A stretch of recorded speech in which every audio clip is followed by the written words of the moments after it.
chị em tôi hồi nhỏ kiểu. Chị ăn cái gì đấy cho em một miếng. Đâu? Chị có ăn cái gì đâu? Chị đang nhai cái gì? À, cái này là thuốc ấy. Em không ăn được đâu, đắng lắm. So sorry.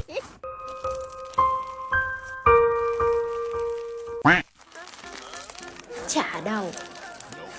Chả đau. Chả đau. Chả đau.